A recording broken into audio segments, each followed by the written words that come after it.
আসসালামু আলাইকুম সবাইকে। আশা করি সবাই ভালো আছো, সুস্থ আছো। আজকে আমরা চলে এলাম ভার্সিটি ক রিটেন স্পেশাল আরেকটি ক্লাস নিয়ে, কেমিস্ট্রি ফার্স্ট পেপার চ্যাপ্টার 5 কর্মমুখী রসায়ন নিয়ে। আচ্ছা, এই ক্লাসের উদ্দেশ্যগুলো কি আমি প্রতিটা ক্লাসেই বলেছি, এই ক্লাসেও বলতেছি যে আমরা আসলে কনফিউজড হয়ে যাই যে একটা নির্দিষ্ট চ্যাপ্টার থেকে কি কি টাইপের প্রশ্ন আসতে পারে রিটেনে বা কিভাবে ঘুরিয়ে পেঁচিয়ে আসতে পারে বা কতটুকু বা আমরা লিখব যদি কোশ্চেনটা এসে পড়ে। কারণ এটা এইচএসসির মতো ঢালাওভাবে তো লিখে গেলে হবে না, টু দ্য পয়েন্ট লিখতে হবে, কারণ জায়গাও কম থাকে, নাম্বারও মোটামুটি কম থাকে। সো তাহলে কতটুকু লিখবো, কতটুকু না লিখলেই না, কীভাবে প্রশ্ন আসতে পারে, সবগুলোই আমরা অ্যানালাইসিস করব, সুন্দর মতো দেখব, চ্যাপ্টারটা একটা রিভিশনও হয়ে যাবে ইনশাল্লাহ। এখন কেন এগুলো আমরা পড়তেছি ভাইয়া? কারণ বিশ্ববিদ্যালয় ভর্তি পরীক্ষাগুলোতে ইদানিং এমসিকিউর পাশাপাশি কী থাকতেছে, রিটেন। রিটেনের যথেষ্ট ম্যাটেরিয়াল কিন্তু আমাদের কাছে নাই। সো এজন্য আমাদের বেশি বেশি রিটেন প্র্যাকটিস করতে হবে যেন আমাদের ভীতিটা চলে যায়। কারণ এমসিকিউ মোটামুটি অনেক রিসোর্স আছে, কিন্তু রিটেনের রিসোর্স কম থাকার কারণে আমাদের ভীতিটা এসে পড়ে। সো এই ভীতিটা আর থাকবে না ইনশাল্লাহ। তো চলো আর দেরি না করে ক্লাসটা স্টার্ট করি। আচ্ছা, মজার ব্যাপার হচ্ছে এই চ্যাপ্টারটা কর্মমুখী রসায়ন, এই চ্যাপ্টারটাতে আসলে হয় কি, ম্যাক্সিমাম মানুষজন স্কিপ করে, ঠিকমতো পড়ে না বা ছোটোখাটো দু একটা টপিক পড়ে। অ্যান্সার আশা করি এরকমই যে হ্যাঁ, তুমি যদি ছোটোখাটো দুই একটা টপিক পড়ো ভাইয়া, সেটাই তোমার জন্য মোর দ্যান এনাফ। এখন কিভাবে আমরা কি বুঝবো, তো চলো ডিপ ডাইভ করি। আজকে আমি তোমাদের সাথে আছি, ভাইয়ার নাম মোহাম্মদ সাজ্জাদ হোসেন রোজেন।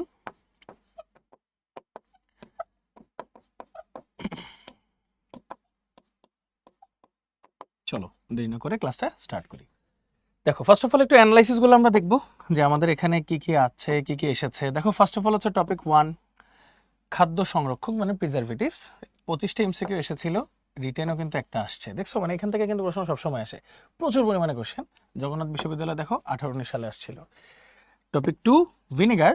এখান থেকেও দেখো 10টা এমসিকিউ আসছে, একটা রিটেন আসছে। দেখো, রিটেন আসছে, এমসিকিউ আসছে, সববারই প্রতিটা বিশ্ববিদ্যালয়ে কম বেশি অনেক প্রশ্ন আসে। সো আমাদের টার্গেট থাকবে রিটেনটা কিভাবে আসে সেগুলো একটু আলোচনা করা। সো আসো যাই। দেখো, এরকম টাইপের কোশ্চেন কিন্তু জগন্নাথ বিশ্ববিদ্যালয়ে 18-19 আসছে। কি আসছে? এনজাইম কি, প্রিজারভেটিভ কিভাবে খাদ্যবস্তু সংরক্ষণ করে তার মূল তত্ত্বটি লিখো। তো এটার জন্য আমরা জাস্ট এতটুকু অ্যান্সার লিখলেই কিন্তু হয়। সেটা কি? দেখো, এনজাইম কি, জাস্ট একটা সংজ্ঞা। এনজাইম হলো এক ধরনের প্রোটিন। দেখো, এই কয়েকটা কি পয়েন্ট একটু মনে রাখতে হবে। এনজাইম হচ্ছে এক ধরনের প্রোটিন যা জীবদেহে বিভিন্ন রাসায়নিক বিক্রিয়ায় প্রভাবক হিসেবে কাজ করে। এনজাইম প্রভাবন একটা বিষয় আছে না ভাইয়া? মানে এনজাইমকে যদি প্রভাবক হিসেবে ইউজ করো, তখন ওই প্রভাবন মানে প্রক্রিয়াটাকে বলা হয় এনজাইম প্রভাবন, তাই না? সো একটু খেয়াল করে দেখো ভাইয়া, এনজাইমগুলো কিন্তু ক্যাটালিস্ট হিসেবে কাজ করে, এটা এক টাইপের প্রোটিন। হ্যাঁ, আচ্ছা, প্রিজারভেটিভ কিভাবে খাদ্য সংরক্ষণ করে বা প্রিজার্ভ করে। দেখো, খাদ্য নষ্ট হবার মূল কারণটা কি ভাইয়া? খাদ্য নষ্ট হবার মূল কারণ হচ্ছে জীবাণু।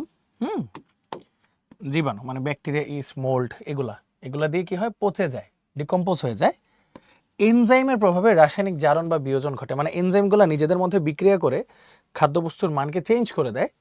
এবং ধাতব আয়নের প্রভাবে রাসায়নিক বিক্রিয়া, মানে ধাতব কিছু আয়ন থাকে, মানে সহজ কথা বললে অবস্থান্তর মৌল বা ট্রানজিশনাল এলিমেন্ট থাকে, যারা এনজাইমগুলোকে অ্যাক্টিভ করে রিয়াকশন করতে হেল্প করে আর কি, বা অক্সিডেশন করতে হেল্প করে। এরকম অনেক ধরনের ঘটনা কিন্তু আছে, আমরা দেখব।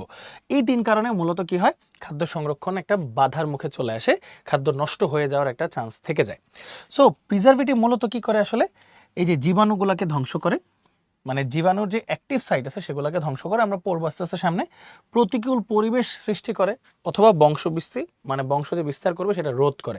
এখন সেটা অ্যাসিডিক পরিবেশ তৈরি করতে পারে, সে হচ্ছে সন্নিবেশ সমযোজী বন্ধন কোঅর্ডিনেট কোভ্যালেন্ট বন্ড তৈরি করে আটকায় দিতে পারে। এগুলো আমরা আস্তে আস্তে সামনে দেখবো, সমস্যা নেই। খাদ্যের রাসায়নিক কারণ বা বিয়োজন মন্থর করে, হ্যাঁ, অর্থাৎ ঋণাত্মক প্রভাব হিসেবে কাজ করে। মানে প্রিজারভেটিভ হচ্ছে মোটামুটি যে জীবাণু টিবাণু যেগুলো আছে সেগুলোকে ধ্বংস করে দেয়, মানে বংশবিস্তার করতে দেয় না, অথবা যেগুলো আছে সেগুলোকে মেরে ফেলে, জন্মাইতে দেয় না, এগুলা করে। প্লাস তাদের স্পিডটাকে একটু স্লো করে দেয়, আস্তে আস্তে কিল করে ফেলে। এই হলো মোটামুটি আমাদের ঘটনা। তো প্রিজারভেটিভ কীভাবে কাজ করে, প্লাস এনজাইম কি, এইভাবে ছোটোখাটোভাবে কিন্তু আমাদের অ্যান্সারগুলো লিখতে হবে। নাম্বার ভ্যারি করে, নাম্বার কম বেশি করলেও আমরা কিন্তু ছোটোখাটো অ্যাটলিস্ট না জানলেই না এতটুকু লিখলে মোটামুটি ফুল নাম্বারই পাবো ইনশাল্লাহ। হ্যাঁ, আচ্ছা, এরপর কোয়েশ্চেন দেখো, এটা একটা কোয়েশ্চেন আসতে পারে, কিলেটিং এজেন্ট কিভাবে খাদ্য সংরক্ষণ করে। আচ্ছা ঠিক আছে, কিলেটিং এজেন্টের কথা আসলো তো, দাঁড়াও এই কোয়েশ্চেনের অ্যান্সার ভাই একটু পরে দিব। আগে তোমাদের সাথে কয়েকটা বিষয় নিয়ে একটু আলোচনা করি, আসো, যে কেমন টাইপের কোয়েশ্চেন আসতে পারে। একটা মিনিট, হ্যাঁ এটা রিপিট হয়েছে। ওকে, তো ফার্স্ট অফ অল আমরা যদি একটা পেজ নিয়ে আলোচনা করি যে প্রিজারভেটিভস, হ্যাঁ আমরা যদি একটু আলোচনা করি প্রিজারভেটিভস, ধরো বললো প্রিজারভেটিভস কত প্রকার ও কি কি লেখো, একটা কোশ্চেন দিল, তাহলে কত প্রকার ও কি কি? প্রিজারভেটিভস মূলত দুই প্রকার, একটা হচ্ছে ন্যাচারাল বা যেটাকে আমরা বলি হচ্ছে প্রাকৃতিক, আরেকটা হচ্ছে কৃত্রিম মানে আর্টিফিশিয়াল বা কৃত্রিম। ওকে, সো নেচার থেকে যেগুলো পাওয়া যায় সেগুলোই ন্যাচারাল, আর যেগুলো আমরা ল্যাবে তৈরি করতে পারি সেগুলো মোটামুটি কৃত্রিম। এখন ন্যাচারালের এক্সাম্পলগুলো কি কি ভাইয়া? এক্সাম্পল হচ্ছে খাদ্য লবণ, যেমন NaCl, তারপর ভিনেগারও বলে অনেকে, হ্যাঁ কারণ ভিনেগারও কিন্তু পাওয়া যায় নেচার থেকে, হ্যাঁ ভিনেগার মানে CH3COOH, এটা কতটুকু 6 থেকে 10% জলীয় দ্রবণ, তাই না? ইথানলিক অ্যাসিডে 6 থেকে 10% জলীয় দ্রবণ। তারপর হচ্ছে সরিষার তেল, মাস্টার্ড অয়েল নাকি, তারপর লেটস সে আরো কি কি এক্সাম্পল হইতে পারে, ভিনেগার হইতে পারে, সরিষার তেল হইতে পারে, এটা কি আছে লবণ হইতে পারে, চিনি হইতে পারে, চিনি হইতে পারে, হ্যাঁ এগুলো সবগুলো হচ্ছে প্রাকৃতিক। কৃত্রিমের কথা যদি বলি, কৃত্রিমটাকে ভাই আবার 3টা ক্যাটাগরিতে ভাগ করা যায়। সো এই 3টা ক্যাটাগরিতে ভাগ করার আগে ধরো তোমাকে কোশ্চেন করতে পারে লবণ কিভাবে খাদ্য সংরক্ষণ করে, ভিনেগার কিভাবে খাদ্য সংরক্ষণ করে। ভিনেগার নিয়ে যদি আমাদের আলাদা আলোচনা আছে সেটা তখনই আলোচনা করব। সরিষার তেল কিভাবে খাদ্য সংরক্ষণ করে, বা চিনি কিভাবে খাদ্য সংরক্ষণ করে। সো এখানে একটা বিষয় হচ্ছে লবণের ঘন জলীয় দ্রবণ, হ্যাঁ ঘন জলীয় দ্রবণকে বলা হয় ব্রাইন, ঠিক আছে? লবণের ঘন জলীয় দ্রবণকে বলা হয় ভাইয়া ব্রাইন, মানে concentrated aqueous solution of NaCl, এটাকে বলা হয় ব্রাইন। এটা দিয়ে যে খাদ্য সংরক্ষণ করা হয়, হ্যাঁ বা এটার কনসেন্ট্রেশন মোটামুটি কোথাও কোথাও লেখা 7 to 8%, কোথাও লেখা 15 to 20%, হ্যাঁ এরকম কনসেন্ট্রেশনের NaCl নিয়ে যদি আমরা কোনো খাদ্য সংরক্ষণ করি সেই প্রসেসটাকে বলা হয় কিউরিং। একটা প্রশ্ন করতে পারে কিউরিং কাকে বলে, ব্যাখ্যা করো। মানে খাদ্য লবণ দিয়ে কোনো কিছু সংরক্ষণ করার প্রসেসটাকে বলা হয় কিউরিং। কিভাবে সংরক্ষণ করা হয়, ধরো ইলিশ মাছ আছে তোমার কাছে, হ্যাঁ মাছ আছে, ইলিশ মাছের কথাই বললাম, ধরো নোনা ইলিশ বানায় না, ইলিশ মাছ রাখলাম, তার উপর লবণ দিয়ে দিলাম। লবণ আসলে কি করে, পানিগ্রাহী, পানি শোষণ করে ফেলে, মাছটার ভিতরের যত আর্দ্রতা আছে সব শোষণ করে ফেলে। এখন সে যদি আর্দ্রতা ভিতরে না পায় তাহলে কিন্তু ভিতরে ভাইরাস, ব্যাকটেরিয়া, মোল্ডস, ছত্রাক যেগুলো আছে সেগুলো কিন্তু বংশবৃদ্ধি করতে পারবে না। এটা একটু মাথায় রাখবে কিন্তু। কেন? আচ্ছা, এটার জন্য একটা কেন আসে, ভালো একটা কোশ্চেন। এই কেনর উত্তর হচ্ছে ভাইয়া AW, যেটাকে বলা হয় water activity. Water activity, water activity জিনিসটা কি ভাইয়া জানো? এটা আগে একটু বুঝাই, তারপর ওখান থেকে আরো ক্লিয়ার হবো আর কি। তো ওয়াটার অ্যাক্টিভিটি হচ্ছে ধরো আমাদের আমাদের দেহ 60 থেকে 70% পানি দিয়ে তৈরি, এই জন্য কিন্তু আমাদের দেহে মোটামুটি অনেক রোগবালাই হয়। মানে পানি বা জলীয় পরিবেশ, হ্যাঁ জলীয় পরিবেশ বা ইংলিশে যদি বলি অ্যাকুয়াটিক এনভায়রনমেন্ট, অ্যাকুয়াটিক এনভায়রনমেন্ট, হ্যাঁ এইটা হচ্ছে মোটামুটি ভাইরাস, ব্যাকটেরিয়া, ছত্রাক, মোল্ড এগুলোর বংশবৃদ্ধির জন্য খুব উপযোগী একটা মাধ্যম। হ্যাঁ সেটা হচ্ছে ভাইরাস, ব্যাকটেরিয়া, মোল্ডস, ছত্রাক, ফানজাই, হ্যাঁ এগুলার বংশবৃদ্ধির জন্য খুবই ভালো একটা মাধ্যম জলীয় পরিবেশ। এখানে সহজে তারা বংশবৃদ্ধি করতে পারে। এখন কেমন জল, হ্যাঁ বা কেমন পানি, এখন একটা বিষয় হচ্ছে ধরো ধরো তোমাদেরকে একটু বুঝাই, এগুলো হচ্ছে খাদ্যের কণা, এগুলো হচ্ছে খাদ্য কণা। খাদ্য কণার সাথে গায়ে গায়ে লেগে থাকে যে পানিটা, না মানে কোষের অংশ, কোষের অংশ যে পানিগুলো আছে, বুঝছো ভাইয়া, কোষের অংশ যে পানিগুলো আছে সেগুলা কিন্তু তুমি কোষ থেকে আলাদা করতে পারবে না, এটা কোষেরই অংশ, খাদ্য কণার সাথে লেগে থাকে। এগুলাকে বলা হয় ভাইয়া বাউন্ড ওয়াটার বা আবদ্ধ পানি, বা আবদ্ধ পানি। এই পানিকে তুমি আসলে কোথাও মুক্ত করতে পারবে না, এই পানি কোষেরই অংশ, খাদ্য কণিকারই অংশ, এখানে আসলে ভাইরাস, ব্যাকটেরিয়া আসার কোনো সম্ভাবনা থাকে না। ভাইরাস, ব্যাকটেরিয়াটা আসে কোথায়, এই খাদ্য কণিকার চারপাশে, মানে মোটামুটি সব ধরনের খাদ্যেই কিন্তু পানি থাকে বা আর্দ্রতা থাকে, বুঝছো? ওই সব ধরনের খাদ্যের সাথে আশেপাশে যে পানির কণাগুলো থাকে এগুলা কিন্তু খাদ্যর কণার কোষের অংশ না। এই যে আশেপাশে যে পানিগুলো দেখতেছো এগুলো ধরো পানি, হ্যাঁ এগুলাকে বলা হয় ফ্রি ওয়াটার বা মুক্ত পানি আর কি, ফ্রি ওয়াটার বা মুক্ত পানি। ওকে, সো ঘটনাটা হইলো কি ভাইয়া, এই যে ফ্রি ওয়াটারগুলো আছে বা মুক্ত পানি যেগুলো আছে, এগুলাতে হইলো ভাইরাস ব্যাকটেরিয়া ছত্রাক আক্রমণ করে। এখানেই হইলো মোটামুটি যে ঝামেলাটা হওয়ার সেটা হয়। মানে যেসব খাদ্যে ফ্রি ওয়াটার বা মুক্ত পানি বেশি বা আর্দ্রতা বেশি, মানে কোষের উপরে আর কি, কোষের চারপাশে, সেগুলাতে হচ্ছে ভাইরাস ব্যাকটেরিয়া ছত্রাক মোল জন্মাইতে পারে। So water activity basically actually কি জানো, ওয়াটার অ্যাক্টিভিটির সূত্র যদি আমি তোমাদেরকে বলি, অ্যাকচুয়াল সূত্র এটা হচ্ছে একটা অনুপাত। হ্যাঁ, আচ্ছা যাই হোক, আমি জাস্ট একটু তোমাদেরকে বুঝাই বলি, হ্যাঁ তাহলেই বুঝবা। অনুপাতটা হচ্ছে যে এই ফ্রি ওয়াটার, আচ্ছা দাঁড়াও একটু লিখে দিই।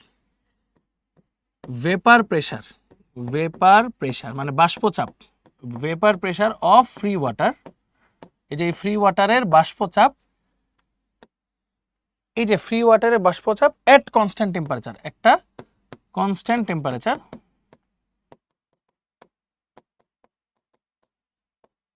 Divide by vapour pressure of pure water at constant temperature. মানে দুইটা টেম্পারেচার কিন্তু সেম হইতে হবে, বুঝছো? আচ্ছা, এই রেশিওটা এখন তোমাদেরকে একটা জিনিস বোঝাই। পিওর ওয়াটার মানে কি, যার পিএইচ হচ্ছে 7, পিওর ওয়াটার হচ্ছে যার পিএইচ হচ্ছে 7, এবং এই অবস্থায় হচ্ছে ভাইরাস ব্যাকটেরিয়া ছত্রাকমল সব খুব সুন্দর করে বংশবৃদ্ধি করতে পারে। এটাকে আমরা একটা কেস ধরে নিই, মানে এখানে ভাইরাস ব্যাকটেরিয়া ছত্রাকমল খুব ভালো বংশবৃদ্ধি করতে পারে, কিন্তু ফ্রি ওয়াটারের পরিমাণ এক এক জায়গায় এক এক রকম। এখন ফ্রি ওয়াটার যদি পিওর ওয়াটারের তুলনায় কম থাকে, মানে একটা রেশিও ধরা হয় আর কি বেসিক্যালি, বুঝছো? ধরো আমাদের আমাদের যে ইয়াত আছে, মানে আমাদের কথা যদি বলি, হ্যাঁ আমাদের দেহে 60% পানি, মানে আমাদের ওয়াটার অ্যাক্টিভিটি হচ্ছে 0.6, মানে কি যে আমাদের যদি পুরাটা দেহকে 100 ভাগ করি, তার মানে হচ্ছে 60 ভাগ হচ্ছে ফ্রি ওয়াটার, বাকি 40 ভাগের পানিতে কিন্তু আসলে ওইটা কোষের অংশ, ওইটা কিন্তু তুমি আসলে আলাদা করতে পারবে না, বাকি ওই 60 ভাগ যে পানি আছে সেটাকে মোটামুটি আলাদা করা সম্ভব। সো ফ্রি ওয়াটার বলতে বোঝাইতেছে যেটাকে আলাদা করা সম্ভব, আর পিওর ওয়াটার বলতে বোঝাইতেছে পুরাটা মোট সব কিছু মিলায়। এখন বুঝতেই পারতেছো এই রেশিও যেটা, এই রেশিও সবসময় 1 বা 1-এর কম হবে। কেন? কারণ পুরাটাই যদি পানি হয় তাহলে ফ্রি ওয়াটার ভ্যালু 1ই হবে, আর পুরাটা যদি পানি না হয় একটু কম হয় তাহলে ফ্রি ওয়াটারের ভ্যালুটা কম হবে পিওর ওয়াটারের তুলনায়, তাহলে আলটিমেটলি রেশিওটা 1 বা 1-এর কম হবে। এজন্য AW রেশিও সবসময় 0 থেকে 1 হয়, আর আইডিয়ালি এটার ভ্যালু হয় 0.2 থেকে মোটামুটি 0.9 পর্যন্ত, এটা হচ্ছে আইডিয়াল রেঞ্জ হয়। এখন AW বেশি হলে কি হয় বলি তোমাদেরকে।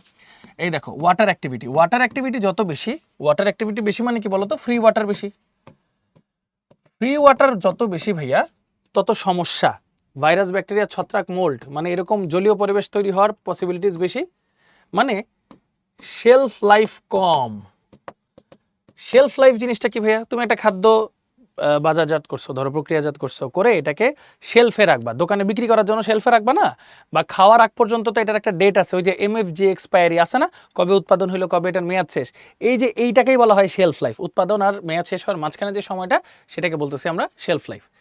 এই যে শেলফ লাইফ যে দেখতেছো না ভাইয়া, এই সময়টুকু মনোযোগ দিও, এই সময়টুকুটাই হচ্ছে শেলফ লাইফ।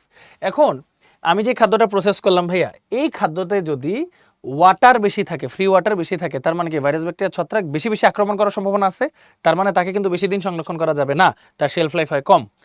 এজন্যই ড্রাই ফ্রুটস আছে না ভাইয়া, ড্রাই ফ্রুট বা এই জাতীয় জিনিস যেগুলো আছে না ভাইয়া, সেগুলো কিন্তু অনেক দিন সংরক্ষণ করা যায়, অনেক দিন সংরক্ষণ করা যায়, কিন্তু মনে রেখো ড্রাই ফ্রুট বা আদার্স যা যা আছে সেগুলো অনেক দিন সংরক্ষণ করা যায়, কিন্তু যেগুলো একটু ওয়াটারি, যেমন দুধ বা পনির, চিজ, এগুলো কিন্তু বেশি দিন সংরক্ষণ করা যায় না, যেগুলো একটু লিকুইড ফেজে থাকে, এগুলোর একটু কম মেয়াদ থাকে, আর ড্রাইগুলোর মেয়াদ থাকে বেশি, বুঝছো? আর ওয়াটার অ্যাক্টিভিটির একটা MCQ তোমাদের বলি আর কি এমনি, যে 0.6-এর যদি কম হয়, মানে ওয়াটার অ্যাক্টিভিটি যদি লেস দেন 0.6 হয়, তখনই তাকে কৌটাজাত করা যায়। কৌটাজাত মানে ব্যাপারটা কি, কৌটাজাত মানে ক্যান্ড করা যায় আর কি, তাকে প্রসেস করা যায়। ওকে, সো এই যে ওয়াটার অ্যাক্টিভিটি জিনিসটা শিখে গেলাম না, এখন তাহলে আমাদের সব কিছুরই উদ্দেশ্য কি, যে যত বেশি জলীয় বাষ্প ভেপার বা পানির পরিমাণ কম থাকবে খাদ্যে, তত তাকে ভালো মতো সংরক্ষণ করা যাবে। এরপর আসি প্রিজারভেটিভের ঘটনা। প্রিজারভেটিভ বেসিক্যালি কি করতেছে, এই পানির লেভেলটাকে কন্ট্রোল করতেছে, অথবা বাইরে এক্সপোজ হইতে দিতেছে না, যেন বিক্রিয়া টিক্রিয়া না করতে পারে। ওকে ওকে, সো এই জিনিসটা আমরা তাহলে বুঝি। তাহলে ঘটনাটা কি হইলো, আমি তাহলে তোমাদেরকে যদি একটু বলি আরেকবার, আমাদের তাহলে কি হচ্ছে, প্রিজারভেটিভ কি করতেছে, হয় পানির লেভেলকে বেশি বাড়তে দিতেছে না, অথবা পানির লেভেলকে বাইরে এক্সপোজ করতে দিতেছে না। বাইরে এক্সপোজ হয়ে গেলেই তো ভাইরাস ব্যাকটেরিয়া ছত্রাক এসে অ্যাটাক করবে, তো এটাকে এক্সপোজ হইতে দিতেছে না। ওকে, তো দেখো এখন আমাদের কাছে কি আছে, ফার্স্টে লবণ। লবণ কি করে, আমি যদি লবণ, একটা ধরো মাছ আছে, মাছের চারপাশে লবণ দিলাম, মাছের ভিতরে যে জলীয় বাষ্প আছে লবণটা কি করে, এই জলীয় বাষ্পকে শোষণ করে নেয়। ঠিক আছে, শোষণ করে নেয়। তাহলে ভিতরে জলীয় বাষ্প মাছের মধ্যে কিন্তু আর নাই, মানে ফ্রি ওয়াটারটা নাই। তাহলে মাছকে কি আর কোনো ভাইরাস ব্যাকটেরিয়া ছত্রাক অ্যাটাক করবে সহজে? করবে না। তাহলে এই মাছকে শুটকি হয়ে গেল না, এই মাছকে তুমি দীর্ঘদিন সংরক্ষণ করতে পারবে। মানে মোটামুটি কি হয়, 1 কেজি শুটকি মাছ যদি তুমি ইয়ে করতে চাও, বানাইতে চাও, মোটামুটি 7-8 কেজি, 4-5 কেজি মাছ লাগে। বুঝতে পারছো? সো কী পরিমাণ মাছ লাগে দেখছো, মানে পানির পরিমাণ কতটুকু। সো ওটাকে কিন্তু অনেকদিন সংরক্ষণ করা যায় এবং ওটার একটা ট্যাঙ্গি ফ্লেভার থাকে আর কি। হ্যাঁ, আচ্ছা, তো এটা গেল লবণ দিয়ে খাদ্য সংরক্ষণ পদ্ধতিকে কিউরিং বলে। আচ্ছা, এরপর হচ্ছে ভিনেগার। ভিনেগার নিয়ে তো আমরা আলাদা কথা বলবোই, সো ভিনেগার নিয়ে এখন আমরা কথা বলবো না। সরিষার তেল, সরিষার তেলটা হচ্ছে, এটা যখন যদি তুমি কোনো কিছুকে সংরক্ষণ করতে চাও, মাস্টার্ড অয়েল কোনো কিছু সংরক্ষণ করতে চাও, এটা একটা ট্যাঙ্গি ফ্লেভার দেয়, একটু অ্যাসিডিক ফ্লেভার দেয়, টেস্টও ভালো হয়, এনহান্স হয়। আবার এটা যেহেতু একটা অয়েল, অয়েল কি করে, ভিতরে ওয়াটারটার সাথে তো মিক্সড হইতেছে না, মানে ওয়াটারকে চারদিক থেকে ঘিরে রাখে। সো এই জন্য কী হয়, ওয়াটারটা মোটামুটি ইনট্যাক্ট থাকে এবং এই ওয়াটারের সাথে ভাইরাস ব্যাকটেরিয়া মোল্ড এগুলো অ্যাটাক করতে পারে না। সো ওয়াটারটা কিন্তু মোটামুটি বাউন্ডেড থাকে চারপাশে। এই জন্য অয়েলটা কী করে, ওয়াটারটাকে সেপারেট করে ফেলে, মানে বাইরের থেকে এক্সপোজ হইতে দেয় না। সো এইভাবে সে কিন্তু সুন্দর মতো আটকায় রাখে। আবার ভিতরেগুলো যেহেতু বেশি একটা কী করতে পারতেছে না, নাড়াচাড়া করতে পারতেছে না, ভিতরে যে ওয়াটারগুলো আছে, তো ভাইরাস ব্যাকটেরিয়া ছত্রাক মোল্ড এগুলোর মধ্যে এক্সপোজ হইতেছে না। সো বেসিক্যালি কী হয়, তার রিয়াকশনও তেমন একটা হচ্ছে না। আবার ভিতরে যেসব আয়নগুলো আছে, যেগুলো অক্সিডেশন করতে যাচ্ছে, জারণ করতে যাচ্ছে, বা লেটস সে এনজাইমকে অ্যাক্টিভ করতে যাচ্ছে, তেলটা কি করতেছে, তাদের সাথে থেকে তাদের মাঝখানে একটা ব্যারিয়ার ক্রিয়েট করতেছে। লেটস সে এটার এটা হাত মিললেই তো তালিটা বাজবে, তো তেলটা কি করতেছে, মাঝখানে একটা ব্যারিয়ার তৈরি করতেছে, যাতে দুইটা হাত কাছাকাছি তো থাকবে বাট মিলতে পারবে না। ব্যাপারটা বুঝছো এরকম। আচ্ছা, ফাইনালি চিনি। চিনি মোটামুটি 60%, কোথাও 70%ও লেখা, 60% ঘন জলীয় দ্রবণ চিনির, 60% ঘন জলীয় দ্রবণ চিনির, এইটা কিন্তু একটা ভালো প্রিজারভেটিভ হিসেবে কাজ করে। যেমন আমি একটা এক্সাম্পল দিই, আম আছে না ভাইয়া, আম মানে ফল জাতীয় জিনিস আর কি। আমের চারপাশে কিন্তু মানে পাকা আম সিজন যখন থাকে, চারপাশে চিনি দিয়ে যদি তুমি ফ্রিজারে করে রেখে দাও, সিজন যখন থাকবে না তখন বের করে সুন্দর মতো খেতে পারবে। কিন্তু চিনিটা হচ্ছে আমের ভিতরে ময়েশ্চারটা একটু অ্যাবজর্ভ করে, একটু শোষণ করে চারপাশে একটা লেয়ার তৈরি করে ফেলে, যেন ভিতরে কোনো অ্যাটাক না হয়। বাস সুন্দর। চিনিটাও কিন্তু লবণের মতো কাজ করে, মানে টেস্টের কথা বলতেছি না, কাজের কথা বলতেছি।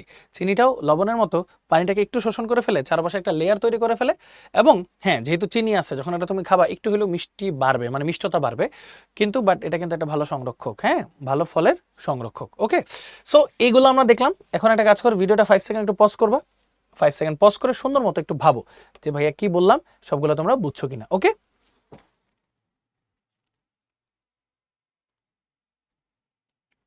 ওকে, সো আশা করি তোমরা সবাই এটা দেখছো। এখন আর্টিফিশিয়াল নিয়ে কথা বলি, কৃত্রিম। এটার আবার ভাইয়া 3টা ক্যাটাগরি, বুঝছো? আর্টিফিশিয়াল বা কৃত্রিমের 3টা ক্যাটাগরি। একটাকে বলা হয় অ্যান্টি মাইক্রোবিয়াল এজেন্ট,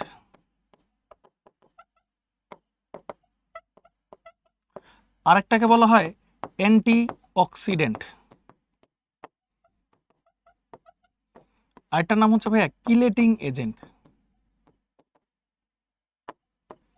কোশ্চেন বলতে পারে যে এই 3টার ফাংশনটা কি, কাজগুলো কি। অ্যান্টি মাইক্রোবিয়াল এজেন্ট, নাম দেখে কিন্তু বুঝতেছো এটা মাইক্রোবস, ভাইরাস ব্যাকটেরিয়া এগুলোকে দূর করে। Microbial agent, anti microbial agent, সে হচ্ছে মাইক্রোবস, ভাইরাস ব্যাকটেরিয়া এগুলোকে দূর করে ফেলে। ঠিক আছে, এগুলো মোস্টলি অ্যাসিডিক হয়, এগুলো মোস্টলি অ্যাসিডিক হয় বা অ্যাসিড হয় আর কি। অ্যান্টি অক্সিডেন্ট, অ্যান্টি অক্সিডেন্টের কাজ কি, অ্যান্টি অক্সিডেন্ট হচ্ছে অক্সিডেশনকে অফ করে দেয়। ধরো একটা আপেল কাটছো, আপেল কেটে রেখে দিছো, দেখবে একটু পরে কালো হয়ে যায়, এটা অক্সিডেশনের কারণে হয়। লিপিড টাইপের যেসব জিনিসপত্র আছে না ভাইয়া, লিপিড টাইপের জিনিসগুলো অক্সিডেশন হয়ে নষ্ট হয়ে যায়, সেই নষ্ট যেন না হয় তাই ইউজ করা হয় অ্যান্টি অক্সিডেন্ট। আরেকটা থাকে কিলেটিং এজেন্ট। কিলেটিং এজেন্ট কি করে, এই যে বিভিন্ন অবস্থান্তর মৌল আছে না, আয়রন টাইপের অবস্থান্তর, মানে হচ্ছে ট্রানজিশনাল এলিমেন্ট, তারা কি করে কমপ্লেক্স কম্পাউন্ড ফর্ম করে এনজাইমকে অ্যাক্টিভ করে দেয়, এনজাইমকে অ্যাক্টিভ করতে হেল্প করে। যে ওরা তো ক্যাটালিস্ট, আমরা পড়ছি না, প্রভাবক হিসেবে কাজ করে, আমরা কিন্তু পড়ছি অবস্থান্তর মৌল প্রভাবক হিসেবে কাজ করে কিন্তু, তাই না ভাইয়া? সো কিলেটিং এজেন্ট হচ্ছে তারা যারা এইসব এই অবস্থান্তর মৌল বা ট্রানজিশনাল এলিমেন্টের চারপাশে কোঅর্ডিনেট কোভালেন্ট বন্ড তৈরি করে, মানে সন্নিবেশ সমাজে যে বন্ধন তৈরি করে, ওকে আটকায় ফেলে ও যেন আর এনজাইমকে অ্যাক্টিভ করতে না পারে, সেই কাজটা করে। এটা হলো কিলেটিং এজেন্টের কাজ। তার মানে ও এনজাইমকে অ্যাক্টিভ করতে দেয় না, ও হচ্ছে জারণ হইতে দেয় না, আর ওরা হচ্ছে ভাইরাস ব্যাকটেরিয়া এগুলোকে মেরে ফেলে। ঠিক আছে, এই হচ্ছে আমাদের মোটামুটি কাজ। এরা হচ্ছে মোস্টলি অ্যাসিড হয়, এগুলো মোটামুটি ভিটামিন টাইপের জিনিসপত্র হয়, বিএইচ শব্দটা থাকে, হ্যাঁ, বিউটাইলেটেড হাইড্রোক্সি এটা সেটা। আর কিলেটিং এজেন্টগুলো হচ্ছে মোটামুটি যাদের মুক্ত জোর বা লোন পেয়ার আছে। আচ্ছা, সো চলো আমরা আস্তে আস্তে এখন এক্সাম্পল আকারে দেখবো এই জিনিসগুলো। তো ফার্স্ট অফ অল ভাইয়া কোনটা দেখলাম, এই যে বেনজোইক অ্যাসিড, হ্যাঁ, বেনজোইক অ্যাসিড এটা কিন্তু একটা অ্যান্টি মাইক্রোবিয়াল এজেন্ট, এটা হচ্ছে একটি অ্যান্টি মাইক্রোবিয়াল এজেন্ট। এটা কি করে, মাইক্রোবসগুলোকে নষ্ট করে ফেলে, ধ্বংস করে ফেলে। কিভাবে ধ্বংস করে, ধরো অ্যাক্টিভ সাইট যেটা আছে, এগুলো হচ্ছে অ্যাক্টিভ সাইট, হ্যাঁ, এই যে এই সাইটগুলোকে বলা হয় অ্যাক্টিভ সাইট।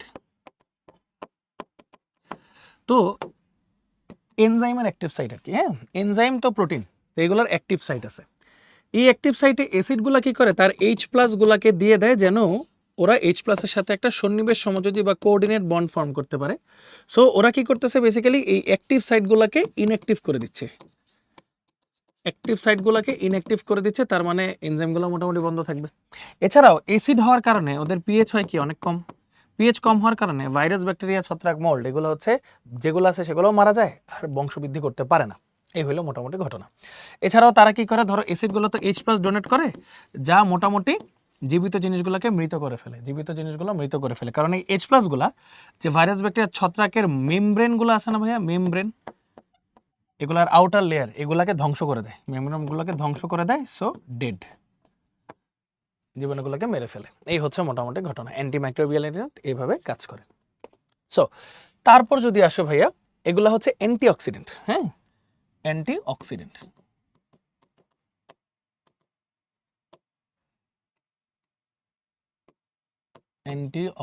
অ্যান্টিঅক্সিডেন্টের কাজ হচ্ছে জারণ হইতে দেয় না। এখন এখানে কয়েকটা এক্সাম্পল আছে, যেমন আরো কয়েকটা আছে, বিটা ক্যারোটিন, প্রোপাইল গ্যালেট, এরকম কয়েকটা আছে, যাই হোক এগুলো একটু দেখে নাও, হ্যাঁ। বিউটাইলেটেড hydroxy anisole, বিউটাইলেটেড hydroxy toluene, tertiary butyl hydroquinone, এই বিএইচ ওয়ার্ডগুলো থাকবে, এই বিএইচ ওয়ার্ডগুলো থাকবে, আর বিভিন্ন ভিটামিন, এই বিএইচ ওয়ার্ডগুলো থাকলে এমসিকিউতে সলভ করতে ইজিয়ার হবে তোমাদের আর কি, বুঝছো? সো লেটস সে আমরা জাস্ট একটু এক্সাম্পল দিলাম আর কি তোমাদেরকে, যে এটা ধরো রিটেনে দিয়ে দিতে পারে যে বিউটাইলেটেড হাইড্রোক্সি অ্যানিসলের ফর্মুলাটা আঁকো, হাইড্রোক্সি টলুইনের ইয়েটা আঁকো, ফর্মুলাটা আঁকো, টারশিয়ারি বিউটাইল হাইড্রোকুইনন এটার ফর্মুলাটা আঁকো। এখন এটা কিভাবে কাজ করে আসলে তোমাদেরকে দেখাই, কই গেল, হ্যাঁ, এটা তোমাদেরকে দেখাই। ধরো আমরা নিলাম টারশিয়ারি বিউটাইল হাইড্রোকুইনন, এই যে OH C, তিনটা CH3 এটার সাথে, বুঝছো না, তিনটা হাতে তিনটা CH3 আছে, বা এটাকে যদি একটু ভেঙে লিখি, C, এখানে একটা CH3, এখানে একটা CH3, এখানে একটা CH3, আর এখানে আছে একটা OH।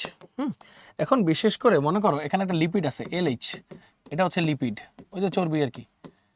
এটা যখন অক্সিজেনের সাথে আসে, সামনে আসে, তখন এটার একটা বিক্রিয়া হয়, সেটা হচ্ছে অক্সিজেনটা ওর সাথে বিক্রিয়া করে যে লিপিড ডট তৈরি করে, প্লাস HOO ডট, এরকম ফ্রি রেডিক্যাল তৈরি করে বা মুক্তমূলক তৈরি করে।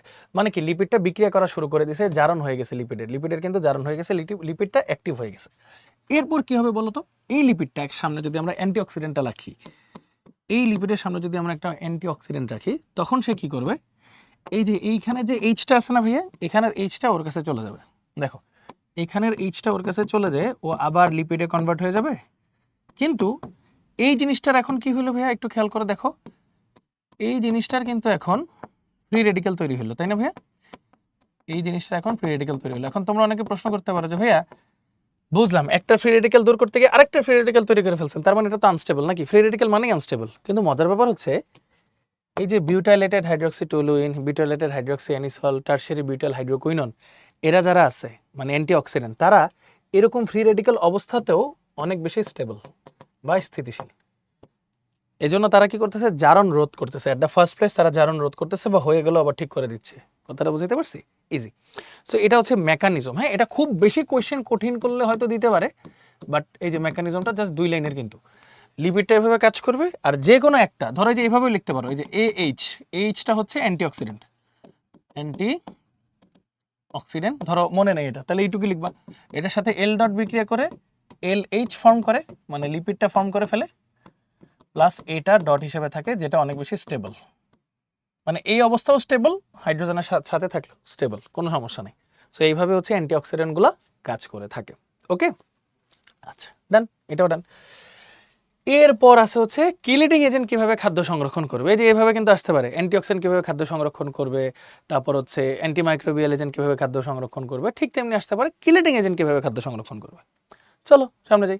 এই যে একটা কিলেটিং এজেন্ট, এটার নাম হচ্ছে ইডিটিএ, এটা একটা কিলেটিং এজেন্ট, এটার নাম হচ্ছে ইডিটিএ,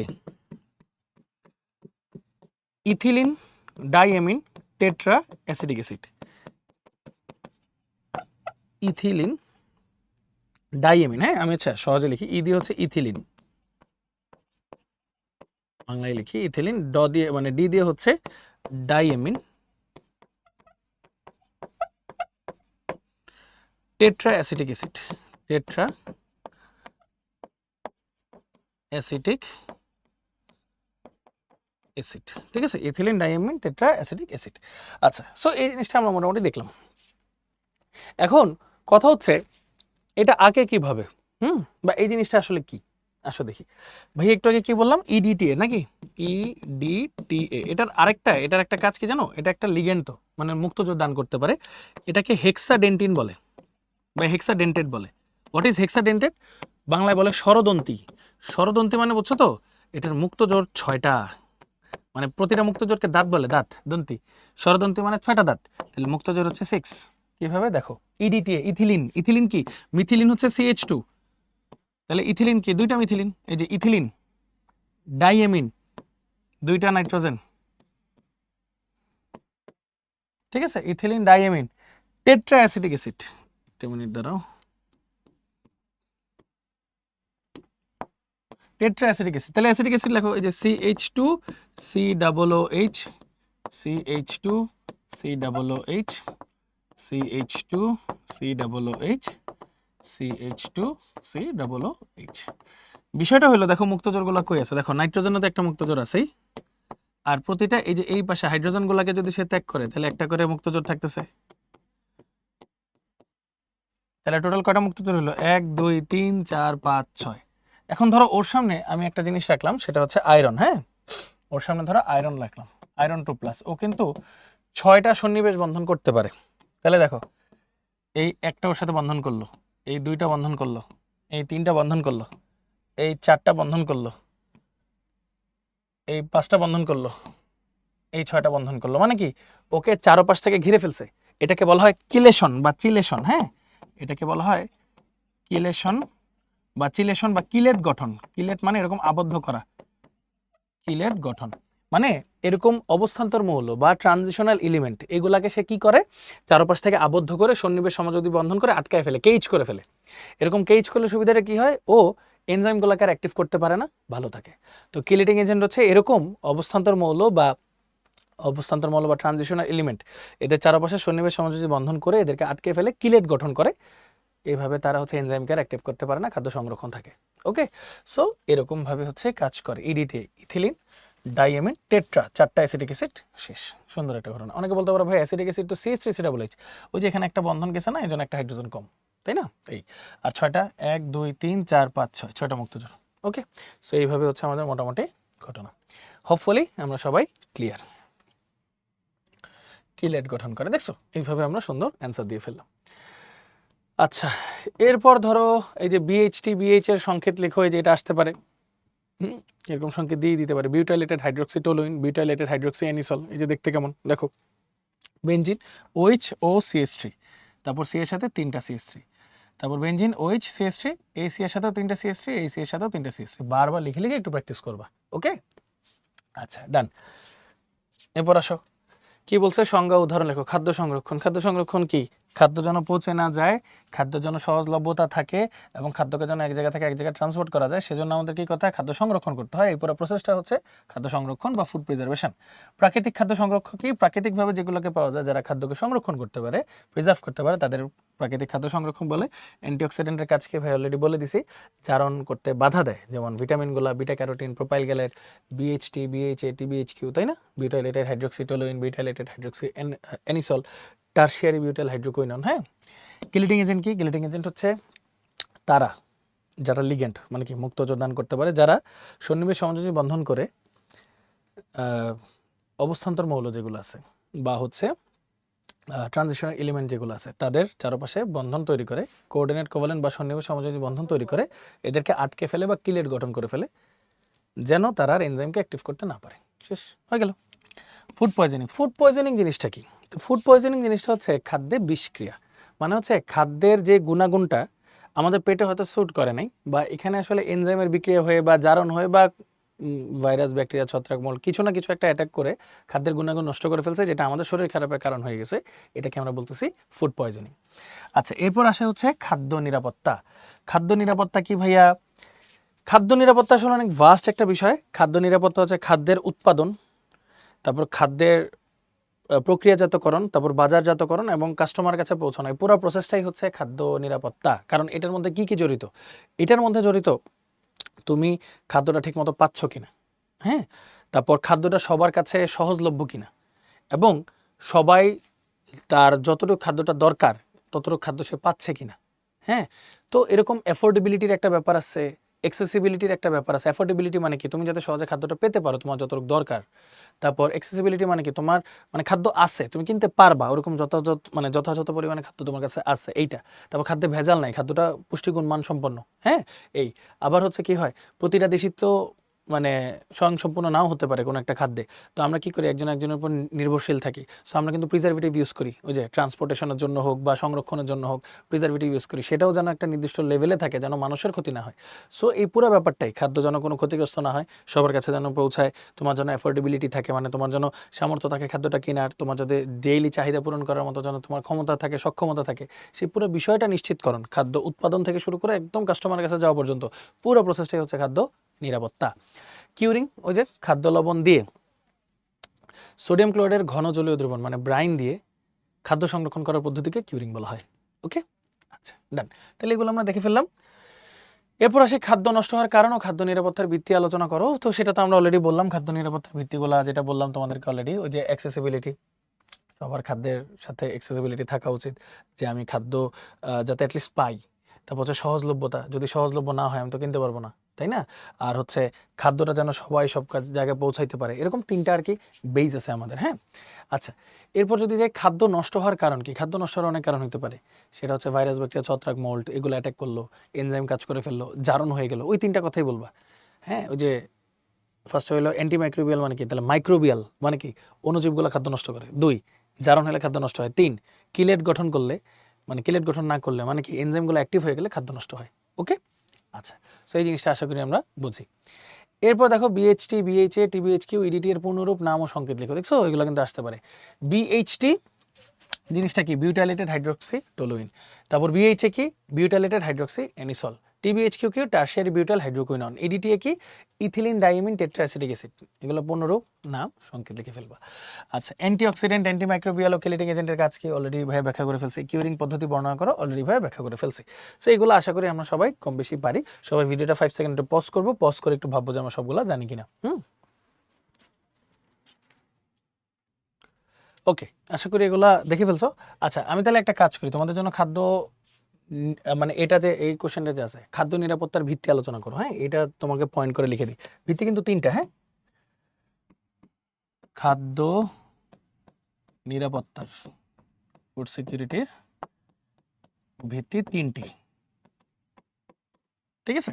1 নম্বর ভিত্তি হচ্ছে ধরো অ্যাভেলেবিলিটি। অ্যাভেলেবিলিটি মানে হচ্ছে খাদ্যকে তো থাকতে হবে, তাই না? খাদ্যকে তোমার কাছে থাকতে হবে। খাদ্য যদি না থাকে তুমি কিনবা কি করে?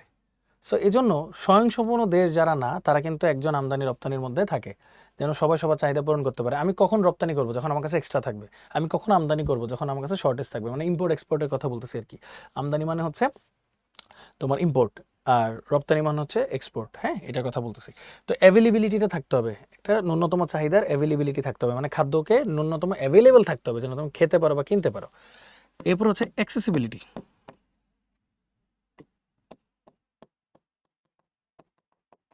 অ্যাক্সেসিবিলিটি মানে হচ্ছে খাদ্যটা তো আছে, এখন তোমার কাছে যেন সহজলভ্য হয়, তুমি যেন কিনতে পারো। তুমি যদি কিনতে না পারো, তোমার সাধ্যের বাইরে যদি থাকে, তাহলে কিন্তু তোমার ডেইলি পুষ্টি চাহিদা পূরণ হবে না এবং তুমি মানে ক্ষতিগ্রস্ত হবে। এটা কিন্তু আমরা চাই না। খাদ্য নিরাপত্তার এটা কিন্তু আরেকটা ভিত্তি, যে অ্যাক্সেসিবল হইতে হবে, সহজলভ্য হইতে হবে, যেন তুমি নিতে পারো। অ্যান্ড ফাইনালি হচ্ছে food use uses of food, এটা খুবই ইম্পর্টেন্ট। আমরা অনেক সময় কি হয়, একটা জিনিস খেয়ে নষ্ট করি। ছোটবেলা থাকতে বুঝতাম না, হয়তো খাওয়া নষ্ট করছি, বাট এটা খুবই খারাপ একটা কাজ। দেখো আমরা খেতে পারতেছি, অন্য জায়গায় মানুষজন হয়তো খেতেই পাচ্ছে না, কত কষ্ট না জিনিসগুলা।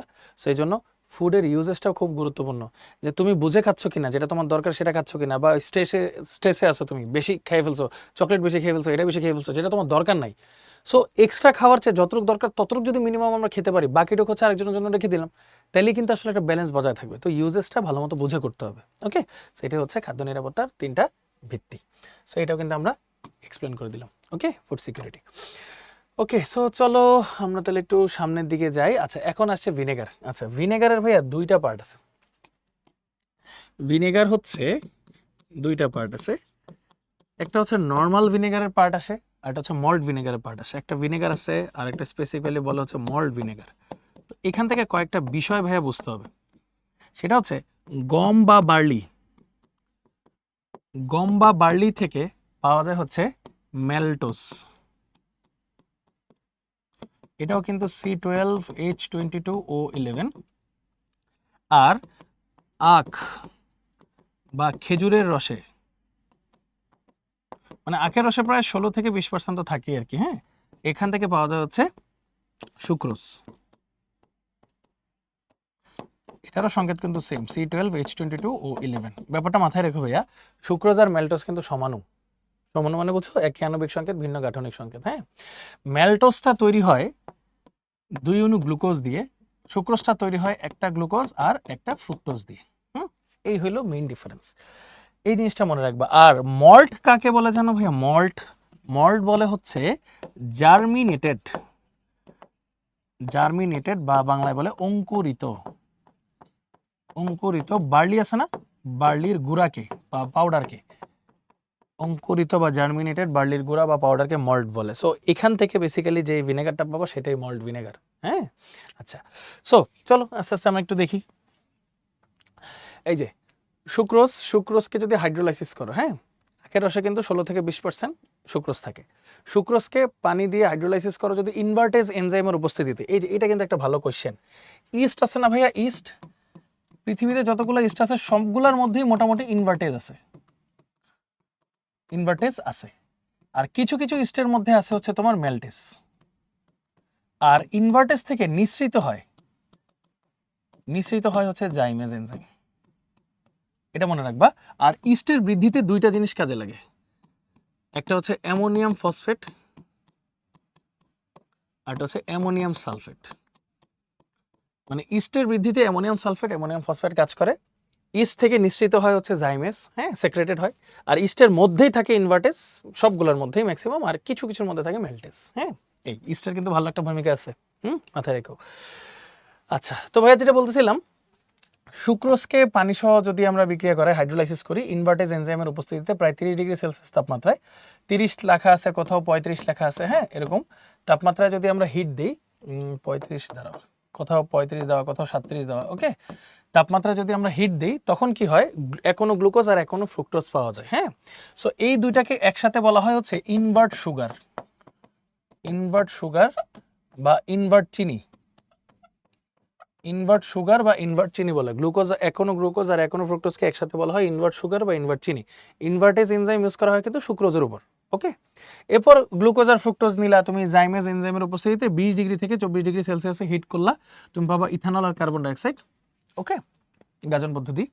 এরপর তুমি 10% এই ইথানলকে নিবা, নিয়ে জারিত করবা অ্যাসিটোব্যাক্টর অথবা মাইকোডার্মা অ্যাসিটির উপস্থিতিতে, মাইকোডার্মা অ্যাসিটি উপস্থিতিতে, অ্যাসিটোব্যাক্টর আর মাইকোডার্মা অ্যাসিটির উপস্থিতিতে প্রায় 35°C তাপমাত্রা হিট দিলে পাবা হচ্ছে ভিনেগার। হ্যাঁ, এখন এটাকে যদি তুমি পিওর করতে চাও, অনেকে কি করে, এটাকে 3 মান্থ সংরক্ষণ করে, 3 মাস সংরক্ষণ করাকে বলা হয় এজিং, মানে এটা টেস্ট আরও বেটার হয়, গ্রান আরও ভালো হয়।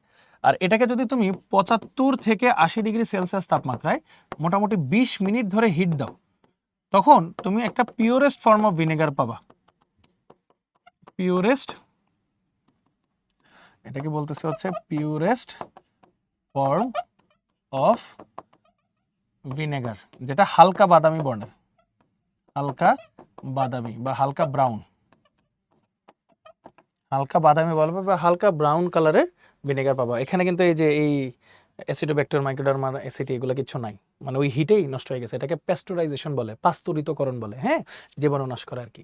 সো এটা কিন্তু আখ বা খেজুরের রস থেকে ভিনেগারের উৎপন্ন হওয়ার পদ্ধতি, ঠিক আছে? আখ বা খেজুরের রস থেকে ভিনেগার উৎপন্ন হওয়ার পদ্ধতি। তাহলে কি করলাম ভাইয়া, সুক্রোজকে হাইড্রোলাইসিস করলে ইনভার্টেজের উপস্থিতিতে আমরা কি পাবো ভাইয়া, গ্লুকোজ আর ফ্রুক্টোজ, এখনো গ্লুকোজ এখনো ফ্রুক্টোজ, এই দুটাকে একসাথে বলা হয় ইনভার্ট সুগার বা ইনভার্ট চিনি। তারপর গ্লুকোজ ফ্রুক্টোজকে নিয়ে জাইমেজ এনজাইমের উপস্থিতিতে যদি হিট দেই তখন ইথানল কার্বন ডাইঅক্সাইড পাবো। ইথানলকে 10% দ্রবণ বানায়, বাকি 90% পানি বানায় অ্যাসিডোব্যাক্টের বা মাইক্রোডার্মা অ্যাসিডের উপস্থিতিতে যদি হিট করায় তখন পাবো ভিনেগার। এটাকে 3 মাস রেখে দিলে এজিং বলে এটাকে, আর একটু ভালো গ্রান হয়। কিন্তু এটাকে যদি তুমি পাস্তুরিত করতে চাও 20 মিনিট ধরে হিট দেবা 75 থেকে 80 ডিগ্রি সেলসিয়াস তাপমাত্রায়, তখন হালকা বাদামি বর্ণের যে ভিনেগারটা পাবো এটা পিওরেস্ট ফর্ম অফ ভিনেগার, মানে এই জিনিসপত্র কিচ্ছু নাই আর কি, কোনো জীবাণু নাই, হ্যাঁ। এই হলো মোটামুটি ঘটনা। এরপর মল্ট ভিনেগারের কথা তো ভাই তোমাদেরকে বলছি। মল্ট ভিনেগার হচ্ছে, মল্ট জিনিসটা কি ভাইয়া, ওই যে অঙ্কুরিত বা জার্মিনেটেড বার্লির গুঁড়া। তো এই যে মল্টোস, ওখান থেকে তো মল্টোস পাওয়া যায়। তো মল্টোসকে হাইড্রোলাইসিস করা হয়, মল্টেজের উপস্থিতিতে পাওয়া যায় 2টা গ্লুকোজ। এরপর তুমি গ্লুকোজকে যদি জাইমেজের উপস্থিতিতে হিট দাও, ইথানল কার্বন ডাইঅক্সাইড, এরপর ইথানলকে নিয়েও যে সেই মাইক্রোডার্মাটে অ্যাসিডি হিট করলে তুমি পাওয়া যায় ভিনেগার।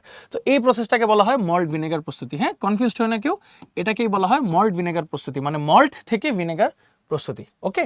আর একটা জিনিস তো বললাম, মল্টোজ আর সুক্রোজ কিন্তু আসলে পরস্পরের সমানু, হ্যাঁ, এইভাবে সুন্দর করে কিন্তু সবকিছু ব্যাখ্যা দিলাম। সেম প্রসেস, খালি প্রথম প্রসেসটা আলাদা, বাকি প্রসেস সেম।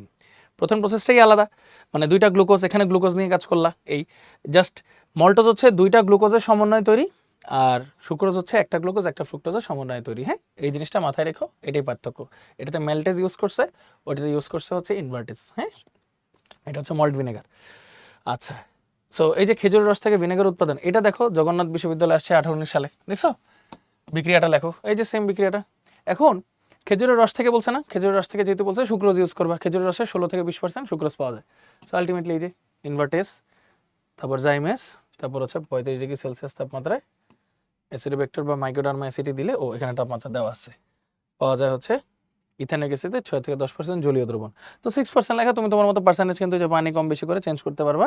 এরপর তুমি চাইলে পাস্তুরিতকরণ লিখতে পারবা, তুমি চাইলে এজিং এর কথাটাও লিখতে পারো যদি চাও, 3 মান্থ ধরে সংরক্ষণ করা, অথবা তুমি চাইলে আবার লিখতে পারো যেটাকে 75 ডিগ্রি থেকে 80 ডিগ্রি সেলসিয়াস তাপমাত্রায় হিট দিব 20 মিনিট ধরে, তখন এটাকে আমরা কি পাবো, ভিনেগার যেটা পাবো সেটা হচ্ছে পিওরেস্ট ফর্ম অফ ভিনেগার, নাকি পিওরেস্ট ফর্ম অফ ভিনেগার। তাহলে টিচার বুঝবে যে না তুমি জিনিসটা জানো, জেনেই লিখছো। এটা হচ্ছে হালকা বাদামি, লাইট ব্রাউন কালার, হ্যাঁ, হালকা বাদামি বর্ণের।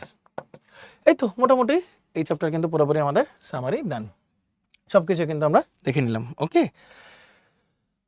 আচ্ছা, তারপর দেখো তাহলে সংজ্ঞা লিখো ভিনেগার। আচ্ছা, মল্ট ভিনেগার, পিকলিং, পিকলিং মানে হচ্ছে আচার, মানে পিকল মানে আচার, পিকলিং মানে হচ্ছে ওই আচারকে সংরক্ষণ করার পদ্ধতি কি, হ্যাঁ, পিকলিং এজেন্ট বলে, মানে আচারকে সংরক্ষণ করার পদ্ধতি, ওইটাই হচ্ছে ভিনেগার। ভিনেগার আসলে পিকলিং এজেন্ট হিসেবে কাজ করে।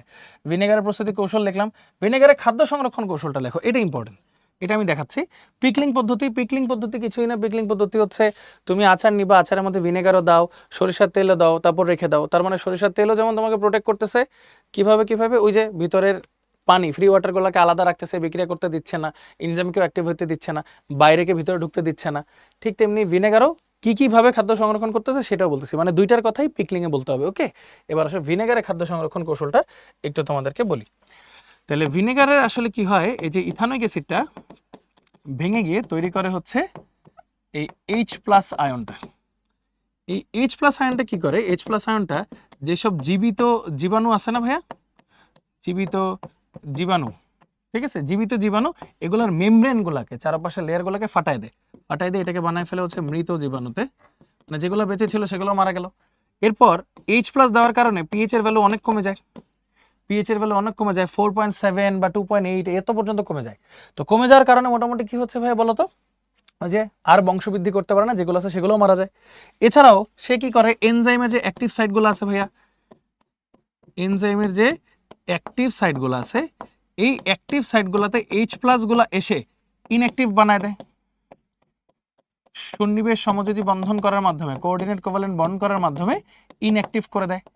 ইনঅ্যাক্টিভ করে দেওয়ার মাধ্যমে সে বেসিক্যালি কি করতেছে, এনজাইমকেও কাজ করতে দিচ্ছে না। সো এইভাবে ওভারঅল ভিনেগার খাদ্য সংরক্ষণ করতেছে। তাহলে কি কি? পিএইচ কমাই দিচ্ছে, H+ দিয়ে জীবাণু মেরে ফেলতেছে, পাশাপাশি হচ্ছে এনজাইমকেও অ্যাক্টিভ হইতে দিচ্ছে না। এইভাবে ওভারঅল ভিনেগার যেটা সেটা খাদ্য সংরক্ষণ করতেছে। ভিনেগার কিন্তু প্রাকৃতিকও কৃত্রিমও দুইটাই প্রিজারভেটিভ। সো সুন্দর করে কিন্তু লিখতে পারবো আশা করি ইনশাল্লাহ। হ্যাঁ, ওকে, একটা এক্সট্রা একটা জিনিস তোমাদেরকে দেখাই দিই, যদি ধরো কোশ্চেনে কখনো দিয়ে দেয়, হ্যাঁ যদি ধরো কোশ্চেনে দিয়ে দেয়, সেটা কি যে ইথানোইক অ্যাসিড এটার আইডেন্টিফিকেশন, হ্যাঁ বা শনাক্তকরণ, আইডেন্টিফিকেশন রিটেনে ছোটখাটো ভাবে দিয়ে দিতেই পারে। এটা খুব ইন্টারেস্টিং একটা রিঅ্যাকশন। ফার্স্টে কি করবা, এটার সাথে সোডিয়াম বাইকার্বনেটের রিঅ্যাকশন করাবা, তাহলে ফর্ম করবে হচ্ছে ধরো CH3COONA plus H2O plus CO2, তাই না? এই যে সোডিয়াম অ্যাসিটেট, এই সোডিয়াম অ্যাসিটেটের সাথে তুমি পরবর্তীতে আর্সেনিক অক্সাইড H2O3 আর্সেনিক অক্সাইডের রিঅ্যাকশন করাই দিবা ভাইয়া, তখন একটা ইন্টারেস্টিং কম্পাউন্ড ফর্ম করে যেটার নাম cacodyl oxide. Cacodyl oxide plus sodium carbonate, এই যে এটার নাম হচ্ছে ভাইয়া ক্যাকোডিল অক্সাইড। এটার একটা তীব্র কটু ব্যাড স্মেল, হ্যাঁ খুবই বাজে একটা স্মেল ক্রিয়েট হয়। এটা ইথানোইক অ্যাসিডে এই রিঅ্যাকশনটা দিতে পারে, বুঝছো? সো আসতে পারে যে ভিনেগারের শনাক্তকরণ বা এই টাইপের কিছু যদি বলে কখনো, হ্যাঁ ভিনেগারের মধ্যে কি আছে, ইথানোইক অ্যাসিড আছে, 6 to 10% aqueous solution of ethanoic acid, ওইটাকে ভিনেগার বলতেছি। তো ইথানোইক অ্যাসিডকে ফার্স্টে যদি সোডিয়াম বাইকার্বনেট দিই, সোডিয়াম ইথানয়েড লবণটা পাওয়া যায়, এই লবণটার সাথে আর্সেনিক অক্সাইডের রিঅ্যাকশন করাই দিলে এই যে এরকম CH3 AsCH3 OAsCH3CH3, এটাকে বলা হয় ক্যাকোডিল অক্সাইড। এই ক্যাকোডিল অক্সাইডে খুবই বাজে কটু তীব্র কটু একটা গন্ধ তৈরি হয়, ব্যাড স্মেল তৈরি হয়, তখনই আমরা বুঝি এখানে মানে ভিনেগার আছে বা ইথানোইক অ্যাসিডটা আছে। ওকে, সো এটা কিন্তু খুব ইম্পর্ট্যান্ট একটা রিঅ্যাকশন, দিয়েই দিতে পারে একটু হার্ড করতে চাইলে। সো এটা কিন্তু সবাই একটু 5 সেকেন্ড ভিডিওটা পজ করে অবশ্যই দেখে নাও। হ্যাঁ, এই তো দেখতে দেখতে আজকে লেকচার আমাদের শেষ, ছোটখাটো লেকচার ছিল তাই না ভাইয়া? সো এই চ্যাপ্টার কিন্তু অনেকে স্কিপ করে, ঠিকমতো পড়ে না, বাট এখান থেকে কিন্তু প্রশ্ন প্রচুর দিছে ভাইয়া। সো ভার্সিটির আজকে যেটা বললাম রিটেন, আমরা সেখান থেকে আশা করি আমাদের আইডিয়া হয়ে গেছে এই চ্যাপ্টার থেকে কিভাবে আসতে পারে রিটেন, কোথা থেকে আসতে পারে রিটেন, কতটুক লেখা লাগবে, কি লেখা লাগবে, কিভাবে লিখবো। আশা করি এই সমস্ত প্রশ্নের অ্যান্সার তোমরা পেয়ে গেছো ভাইয়া। So thank you so much সবাইকে কষ্ট করে ধৈর্য ধরে ক্লাসটা করার জন্য। আশা করি তোমরা সবাই ক্লিয়ারলি সবকিছু বুঝতে পারছো ভাইয়া। সো ভালো থাকো, সুস্থ থাকো, ইনশাল্লাহ সামনে কোনো একটা ক্লাসে দেখা হবে। আল্লাহ হাফেজ, আসসালামু আলাইকুম সবাইকে।